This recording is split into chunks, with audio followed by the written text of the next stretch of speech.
ആഗോള പ്രതിരോധ രംഗത്ത് വൻ ശക്തികൾ മാത്രം കൈവരിച്ച ഒരു നേട്ടം. സ്വന്തമായി ഒരു ഫൈറ്റർ ജെറ്റ് എഞ്ചിൻ നിർമ്മിക്കുക എന്നത് എത്രത്തോളം പ്രായോഗികമാണ്?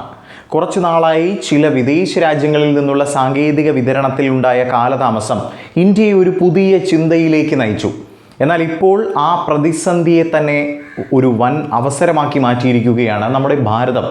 ലോകം മുഴുവൻ ഉറ്റുനോക്കുന്ന ആ രഹസ്യ പ്രോജക്റ്റിന്റെ വിശേഷങ്ങളിലേക്ക് നമുക്ക് കടക്കാം. വാർത്ത ഞാൻ വിശദമാക്കാം. പ്രിയ പ്രേക്ഷകർക്ക് പേജ് റോട്ടിലേക്ക് സ്വാഗതം. അതെ, നമ്മുടെ സ്വന്തം പ്രതിരോധ സ്വപ്നങ്ങൾക്ക് ചിറക് നൽകാൻ ഇന്ത്യ ഒരു ചരിത്രപരമായ തീരുമാനമെടുത്തിരിക്കുകയാണ്. Kaveri 2.0 engine programme. അതെ, കേട്ടത് ശരിയാണ്. വിദേശ രാജ്യങ്ങളിൽ നിന്നുള്ള എഞ്ചിനുകൾക്കായി കാത്തു നിൽക്കാതെ പ്രതിരോധ രംഗത്ത് പൂർണ്ണമായ ആത്മനിർഭരത കൈവരിക്കുന്നതിന് വേണ്ടി പ്രധാനമന്ത്രി നരേന്ദ്രമോദിയുടെ നേതൃത്വത്തിലുള്ള സർക്കാർ ഇപ്പോൾ ലക്ഷ്യമിടുന്നത് ഈ ഒരു നീക്കത്തിനു വേണ്ടിയാണ്.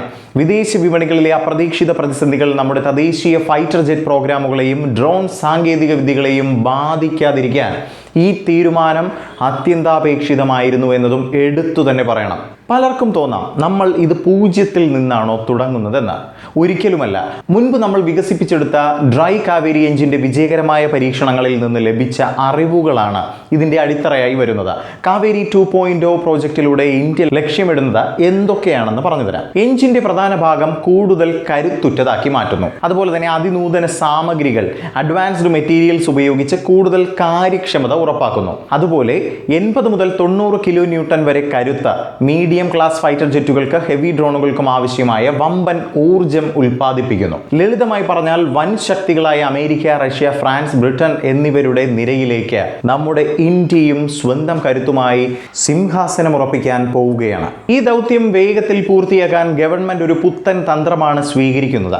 മുൻപ് സർക്കാർ ഏജൻസികൾ മാത്രം ചെയ്തിരുന്ന ഒരു ജോലിയിൽ ഇനി ഇന്ത്യയിലെ പ്രമുഖ സ്വകാര്യ കമ്പനികളും പങ്കാളികളാകുമെന്നതാണ്. അതോടൊപ്പം ചില സങ്കീർണമായ സാങ്കേതിക വിദ്യകൾക്കായി വിദേശ വിദഗ്ധരുടെ സഹായവും തേടും കേട്ടോ. എന്നാൽ ഈ എഞ്ചിന്റെ പൂർണ്ണമായ ഉടമസ്ഥാവകാശം അത് നമ്മുടെ രാജ്യത്തിന് മാത്രമായിരിക്കും. ഈ പ്രോജക്റ്റ് പ്രധാനമായും 3 ഘട്ടങ്ങളായാണ് നടപ്പിലാക്കുന്നത്. വളരെ സിമ്പിളായി തന്നെ അത് പറഞ്ഞു തരാം. അത്യാധുനിക അൺമാൻഡ് ഡ്രോണുകൾക്കായി, അതായത് UCAVകൾക്കായി ആദ്യകാല പതിപ്പുകൾ നിർമ്മിക്കുന്നു. ഘാതക് ഡ്രോണൊക്കെ അതിൻ്റെ ഒരു ഉദാഹരണമായി പറയാം. രണ്ടാം ഘട്ടം വരുന്നത് ഫൈറ്റർ ജെറ്റുകളിൽ ഉപയോഗിക്കാവുന്ന തരത്തിലുള്ള ആഫ്റ്റർ ബേണർ എഞ്ചിൻ പരീക്ഷണങ്ങൾ നടത്തുന്നു എന്നതാണ്. മൂന്നാം ഘട്ടമായി പറയപ്പെടുന്നത് ഇന്ത്യൻ വ്യോമസേനയുടെ മുൻനിര വിമാനങ്ങൾക്കായി ഇത് പൂർണ്ണമായും സജ്ജമാക്കുന്നു എന്നതാണ്. അങ്ങനെ 3 ഘട്ടങ്ങളിലായി, 3 ഡിഫറൻറ്റ് സ്റ്റേജുകളിലായി ഇതിൻ്റെ പ്രൊഡക്ഷൻ മുന്നോട്ട് കൊണ്ടുപോകാനാണ് നമ്മുടെ രാജ്യം തീരുമാനിച്ചിരിക്കുന്നത്. പ്രിയ പ്രേക്ഷകരെ, നിങ്ങളൊന്ന് ചിന്തിച്ചു നോക്കൂ. ഭാവിയിൽ നമ്മുടെ ആകാശത്ത് പറന്നുയരുന്ന തേജസ് മാർക്ക് 2 അല്ലെങ്കിൽ AMCA ഫൈറ്റർ ജെറ്റുകൾ പൂർണ്ണമായും ഒരു ഇന്ത്യൻ എഞ്ചിൻ്റെ കരുത്തിൽ കുതിച്ചുയരുമ്പോൾ അതിൻ്റെ അറ്റകുറ്റപ്പണികൾക്കോ സ്പെയർ പാർട്സുകൾക്കോ വേണ്ടി നമ്മൾ ഇനി ആരുടെയും മുന്നിൽ കൈനീട്ടേണ്ടി വരില്ല എന്നത് വരും ദശകങ്ങളിൽ ആഗോള പ്രതിരോധ രംഗത്ത് ഇന്ത്യയുടെ സ്ഥാനം നിർണ്ണയിക്കുന്ന ഒന്നായി ഈ കാവേരി 2.0 മാറുമെന്നതിൽ ഒരു സംശയവും വേണ്ട. പ്രതിസന്ധികളെ അവസരങ്ങളാക്കി മാറ്റുന്ന ഭാരതത്തിന്റെ ഈ വൻ മുന്നേറ്റത്തെക്കുറിച്ചുള്ള നിങ്ങളുടെ വിലയേറിയ അഭിപ്രായങ്ങളും മറ്റു നിർദ്ദേശങ്ങളും താഴെ കമന്റ് ബോക്സിൽ അറിയിക്കുക. മറ്റൊരു വീഡിയോയുമായി കണ്ടുമുട്ടാം. ജയ് ഹിന്ദ്.